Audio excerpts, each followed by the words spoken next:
No. We're going to get started with the second part of our presentation, our programming. Thank you so much for being here. My name is Nia Williams. I'm the president and CEO for Grace After Fire. We are so excited for this huge check presentation and just the announcement of Boeing's support to Grace After Fire and the veterans community. At this time, I would like to recognize the elected officials and their staff who are attending with us, who are joining us today. If I could just have you, when I call your name, please stand where you are, and at the very end, we'll hold our applause until the very end. State Representative Dennis Paul. Dave Martin, Council Member, City of Houston. Carla Cisneros, Council Member, City of Houston. Hello. Jason Fuller, Grant Murray, and R.W. Bray, Office of U.S. Senator Ted Cruz. Aaron Mintzberg, Office of Congresswoman Lizzie Fletcher. Jared Vargas, Office of Congressman Brandy Weber. Larry Freeman, Office of Congresswoman Sheila Jackson Lee. Craig Dawkins, Office of Congressman Al Green. Mark Williams and Jennifer Glass, Office of Texas State Senator Larry Taylor. Don McDonald, Office of State Representative Dennis Paul. Dr. Stephen Hall, Houston Mayor's Office of Veteran Affairs. Kevin Barber, member of the Texas Veterans Commission. Is there anyone I missed? All right, can we applaud them?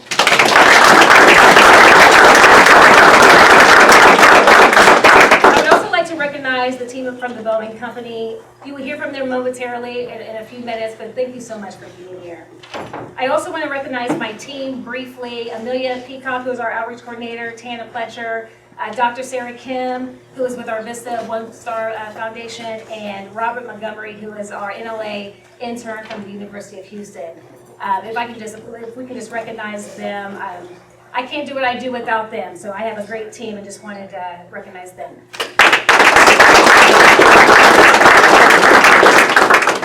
We're so excited on this exciting occasion. For the last 11 years, Grace After Fire has been serving women veterans and her family, not only in the great state of Texas, but throughout the United States. From our tabletop color me camo to our financial basic needs assistance supported by the TVC, to our retreats and the things that we do throughout the Houston, we're able to really impact our women veterans. Our tabletop gives women veterans an opportunity to come into a safe place to talk about their experiences and talk about life. We do that by presenting a tabletop group to them. We also have our financial basic assistance program supported by TVC. 90% of our phone calls are from women veterans who are calling for some type of assistance, whether it's rent or mortgage or utilities. We want to keep their lights on in their home and keep women veterans off the streets and in their houses. And so that program allows us to do that. Our third service that we provide is our retreats that we provide once a year. We take about 25 women veterans to right outside the beautiful city of Abilene to a private ranch for 2.5 days. And the women veterans participate in activities from archery and art therapy and equine therapy. And it's really a time for women veterans to connect with other women veterans that they may not know, but really they get that camaraderie that they miss by being out of the military. Our fourth program we offer is our, I just lost my thought.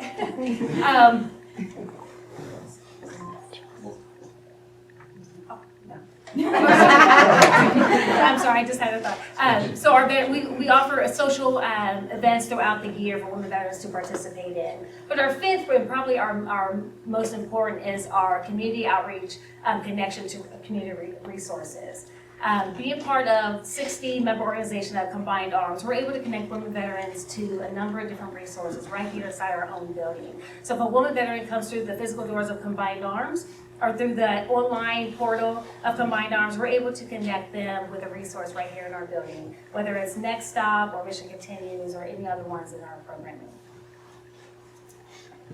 So with that being said, I would like to turn it over to John Boerstler, who is the CEO of Combined Arms, who will give you all just talk about the history of Combined Arms and how we came about.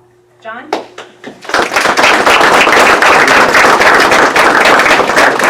Howdy. That was a good barbecue. I liked it so much, so I'm now wearing some of it. I tried to get it out. But, thank you, Blake. That stuff is amazing, and hopefully I'm not going to fall asleep later this afternoon because it was good. But thank you all so much for coming. Thank you, Mia, for inviting me to be a part of this great occasion. Thank you, Boeing, for the incredible support. You guys have supported many of the organizations in this building, so thank you and welcome back. I know, Brian, how many times have you been through here in this very space for events? I mean, it's a great place to be. Yeah, right. Thanks for coming back. But Jason, great to see you, buddy, and great to meet you as well. Thank you so much for being here. My name is John Boerstler. I work with the Combined Arms team here. But in 3 major bullet points of what we do, because Marines can't count past 4 typically, is we're a physical space. We're a co-working space where you are currently right now.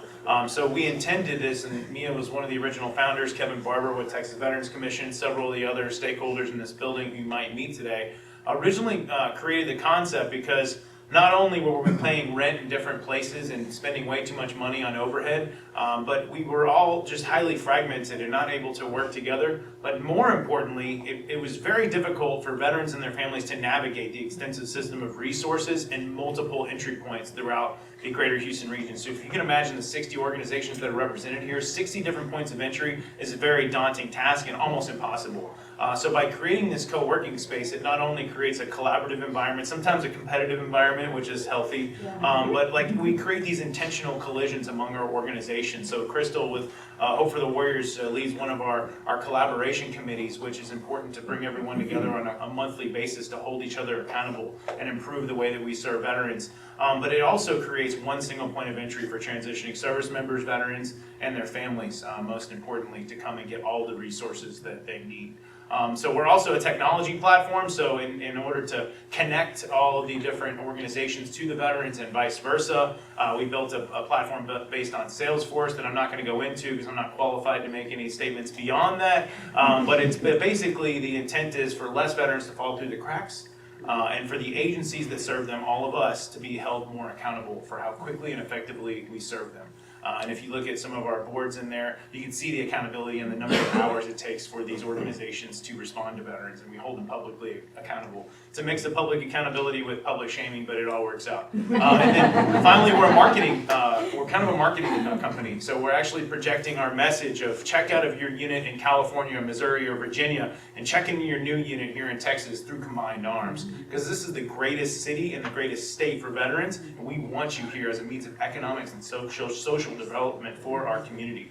So thank you all so much again. Thank you, Mia, for being a part of this grand experiment from the beginning. Mia was one of our first officers and founding member organizations, and still Great Scepter Fire and the amazing teammates here are such a pillar of our community. And I forgot to mention my data point. 22% of all the clients that come through the Combined Arms system are women veterans. It's a population that is increasing every year, and so it's critically important that these programs are funded sustainably. And thank you, Boeing, again for your support. And with that, I'd like to welcome Darcie Durham to the stage.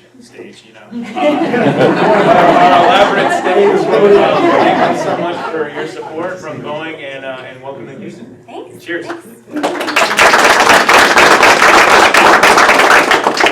I'm gonna follow in John's footsteps and give you guys a big howdy as a fellow Aggie.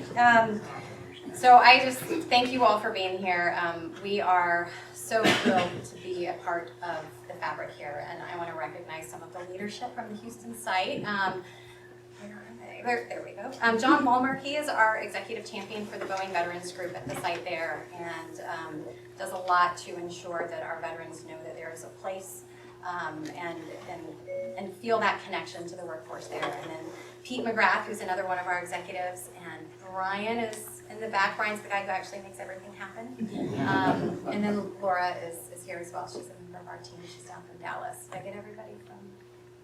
And Tana, of course. Tana is the real person who makes everything happen. She's the reason we are all here today, and it has been her personal engagement with the organization that has really brought to light how valuable Grace After Fire is, but I'll let you guys get to that in a minute. So, I want to say, so at Boeing, we feel like it is our duty to support our heroes, not only in deployment, but to employment. And we see that through a number of investments that we make in the community, whether it is with supporting military families, through mental health, transition, employment services, training. There are a number of things that we invest in because we truly see that as our duty. And we feel like as a company, we would like to share that with not just everybody in this room, but with other companies so that people can really see how veterans do make us better. We truly feel that is in the fabric of who we are as a company. We are over 20,000 veterans strong across our workforce, and that is self-identified veterans. And we make an effort to make sure that people know that and that our veterans know that they have a home. So we're involved in a number of activities. Our workforce here, we've got a real strong veterans presence. In San Antonio, we really like to tell this. I know it's not Houston, but we're almost 50% veteran workforce at our site in San Antonio, and that is growing every day. So we just feel really strongly about the importance of that. And with that, I want to introduce one of my favorite veterans, Jason Pock, who oversees all of our veterans initiatives, and he has come in and in the past year really transformed how we view support for our warfighters and their families. So Jason, over to you.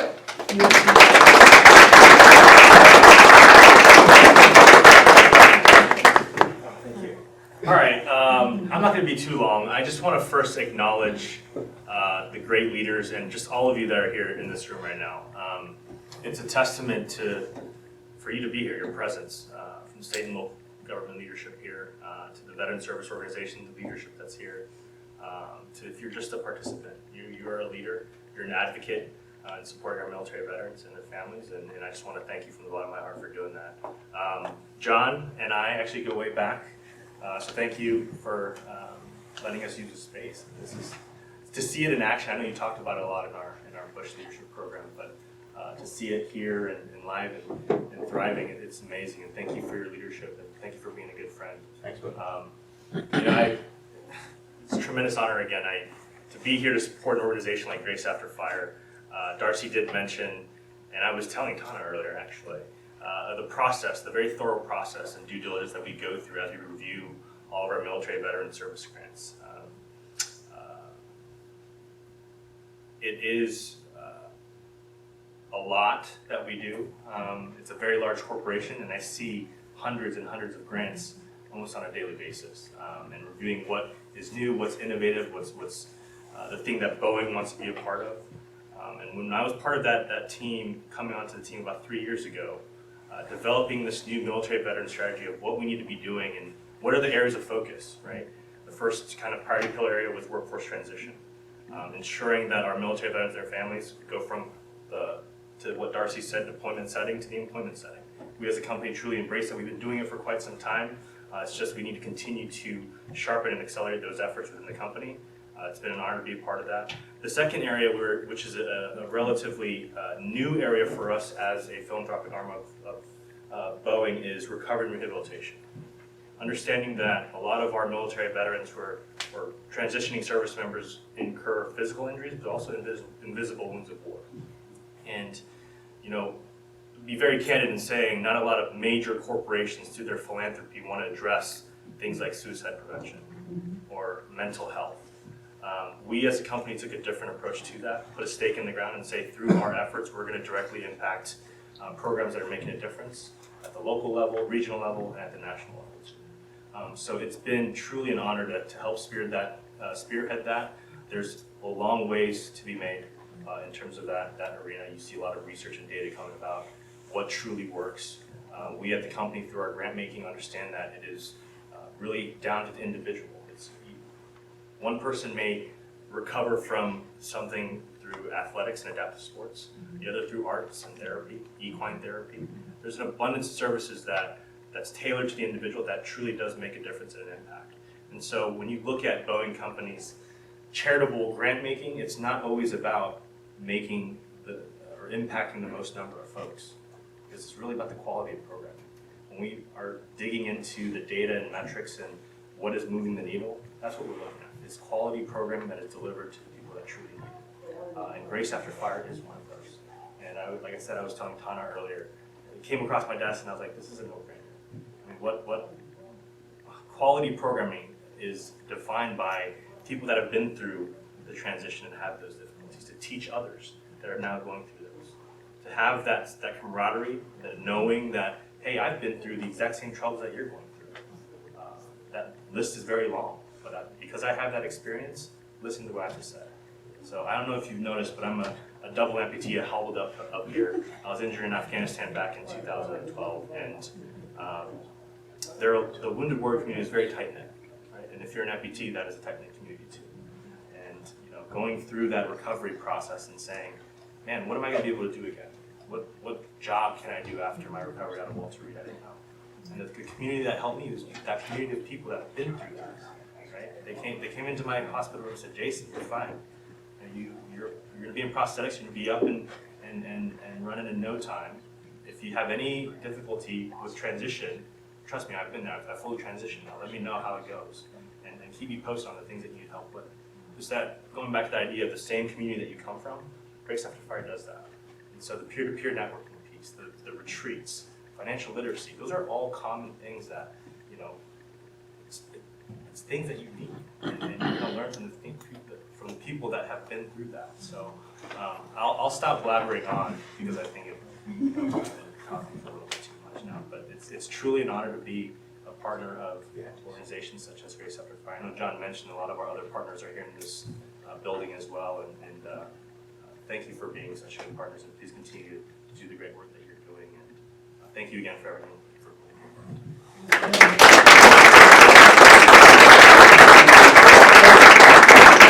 That's the most important thing. Give them a check. Let's do it. Come on, Boeing guys.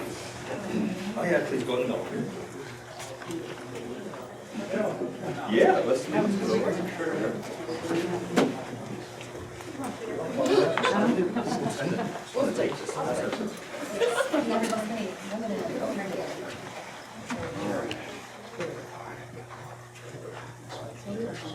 Yeah, a lot of cameras. Where are we looking? All right, let's do this one. Yeah, look right here. 1, 2, 3. All right, mine. 1, 2, 3. Okay. I got it. All right. And then are we doing?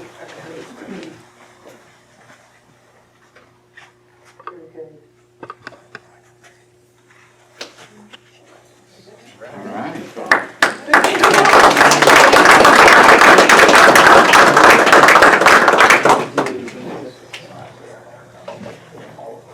So thank you again to the Boeing Company and everyone in this room. We can't do what we do without the support of other people. And I can stand here all day long to talk about the impact of touching 1,000 women veterans and her family throughout the year. But really, I think it's more important for you to hear from veterans that we have impacted. So I've invited Christene Young, Army veteran, Jennifer Cannon, a Marine Corps veteran, and Vivian Harrold, a Navy veteran, to share their impact, share their story of how Grace After Fire has impacted them. Hello. I'm Christene Young, Army veteran, 6 years. I got out in 2016. Okay, so the struggle. Okay, I'm sorry. I am still currently living in a women's facility. It's called a hostel. It's just like a shelter. I know I don't look it. I'm trying. But that's the basis of what Tabletop Color Me Camel has done for me. It's allowed me to realize that I'm not my surrounding, whether I'm living in my car, whether it's my kids are acting up, or I'm going through relationship issues. Either one, anything that is happening to me, is happening to me for a reason, and the outcome is only going to make me stronger in the end. I've started to. I applied to U of H. I did not get in, but I got into UHD, and I'm going there for marketing now. I have been involved with Grace After Fire since April, and when I tell you the embrace that I received, it's ridiculous. It's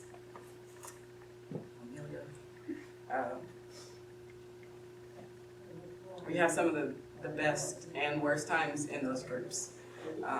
It allows me to check myself with other female veterans. It's the way that we talk to each other, the way that we bond, the way that we choose to address certain issues. I felt like nobody could relate to me. There was no way that I was going through my life by myself as a homeless woman, can't get my kids back, can't do this, can't do that, and out of nowhere it's like, hold on, wait, there's other women like me? We can do this? Okay, let's do this then. So I've been a part of so many programs since I moved out here in April. I'm now claiming Houston as my new home. I will graduate from here, from UHD and University of Houston, just because I can. Just because there's women that embrace me. There's programs like Combined Arms that they understand that the veterans aren't they don't need to be by themselves. Because we are, and sometimes we feel like we're mentally just alone. We're in that box. We go in our corner and we cry, and that's okay for a while. But I need that other vet, that other, the possibility to come out of it. And that's what Tabletop Color McCampbell has given to me. Just the thought of hope again. So, yes, I am Christene Young. You will see a lot more of me in Houston eventually. Now, Jennifer Cannon.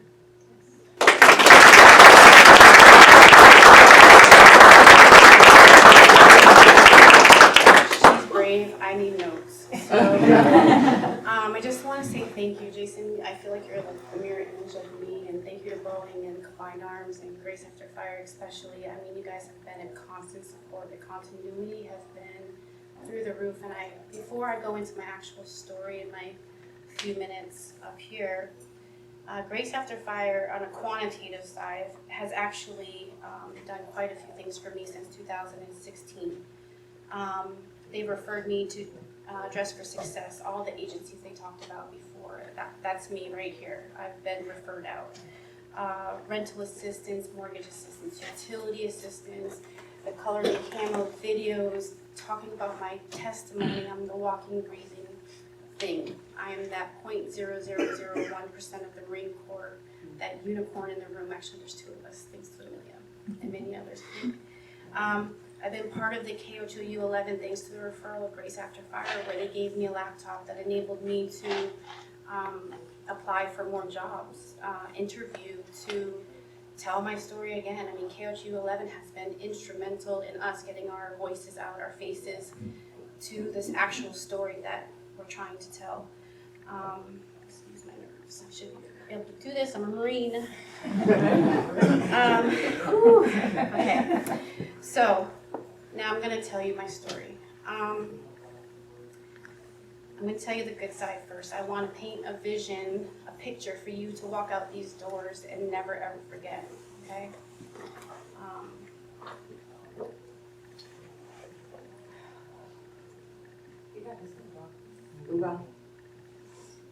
I'm a mother of two, to two beautifully athletic Olympic potential athletes. They're gifted, they're smart, they're now high school teenagers. I'm involved in the community, I go to church. I give back to nonprofits when I can, such as Grace After Fire. I have a college degree in business, and I've worked in the government industries for almost 20 years, affiliated with the Marine Corps. We live in a house that we own now, thanks to Grace After Fire. It's a beautiful gated subdivision right outside of Houston. I'm an advocate of all things, not in front of public speaking events, of course. But nevertheless,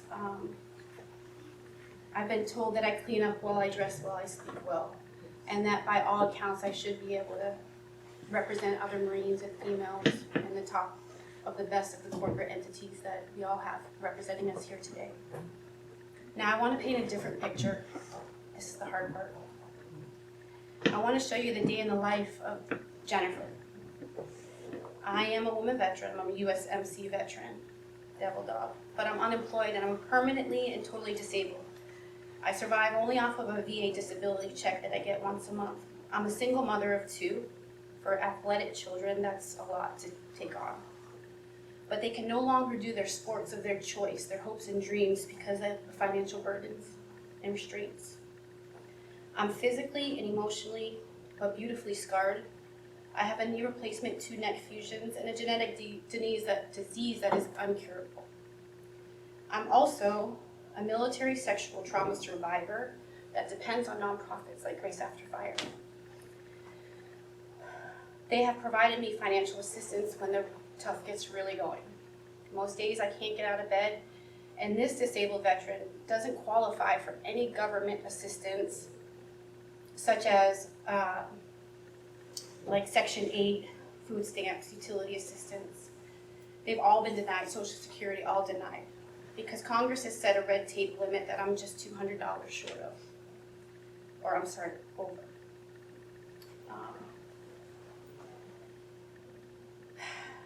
The gated subdivision that I spoke of earlier.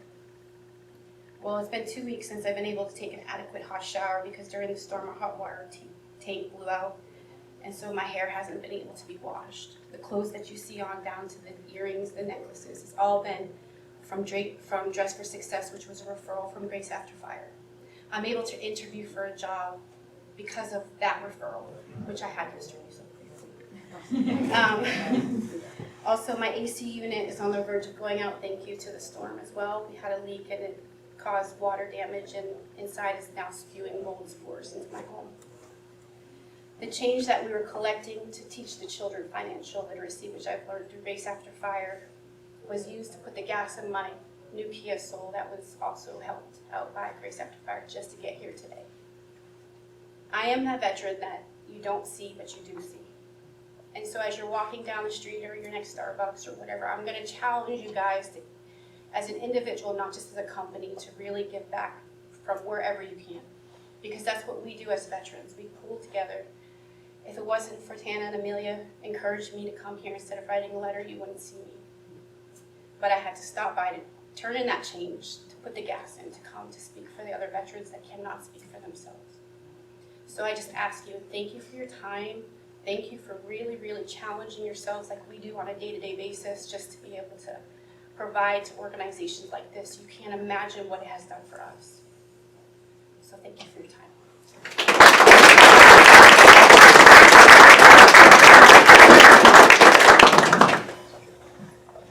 I'm also going to read from my phone. My name is Vivian.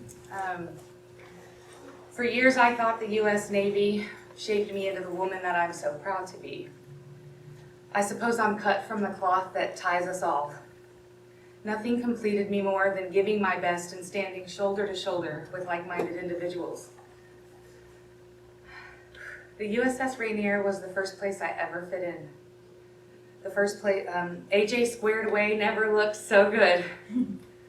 I already loved the ocean from childhood fishing trips and beach camping with my dad, who's also a Navy vet.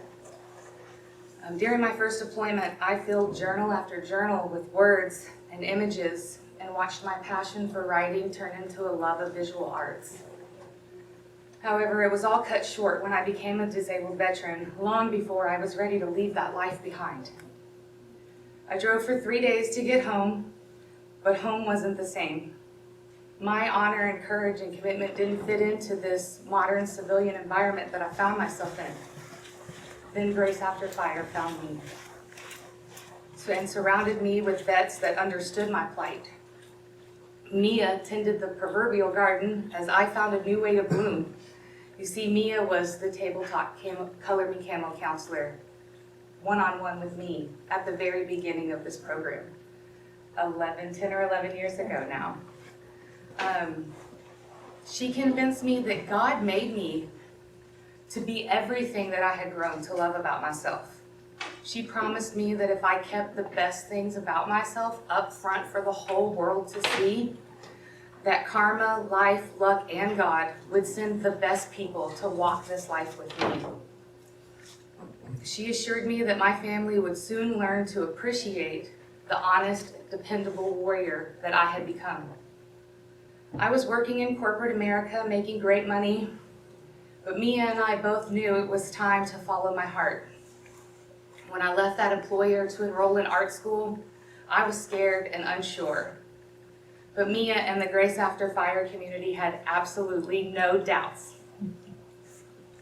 With their support, despite being a brand new single mom of a child with disabilities, the tenuous faith that I had in myself became the typhoon that propelled me to where I am today.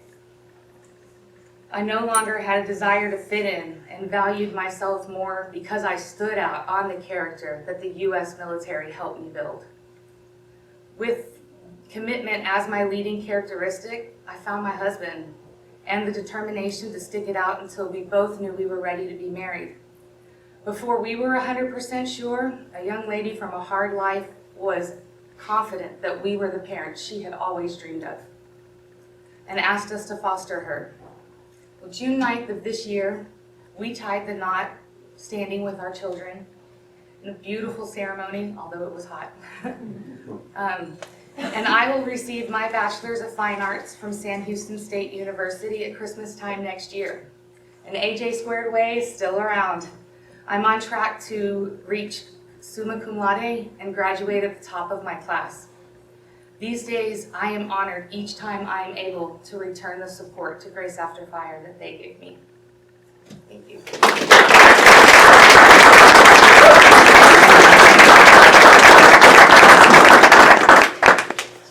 Can we welcome again? Thank you, ladies.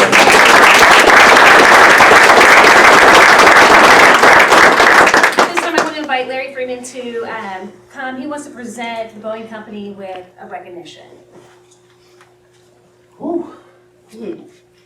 I was actually trying to get our attention to postpone presenting this after those stories. And thank you all for your service to this country. Absolutely. On behalf of Congress, the Honorable Congresswoman Sheila Jackson Lee, she wanted to provide a congressional recognition certificate to the Boeing Company for their announcement of the grant for Grace After Fire. So with some representative from the Boeing Company come forward. I think I'm the only one not crying. Now, okay, yes.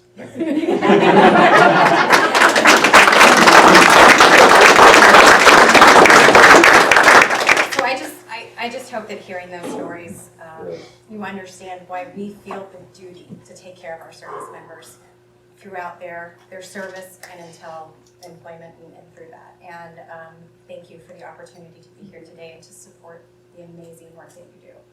Thank you.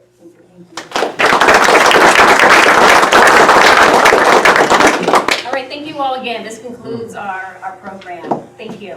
Thank you.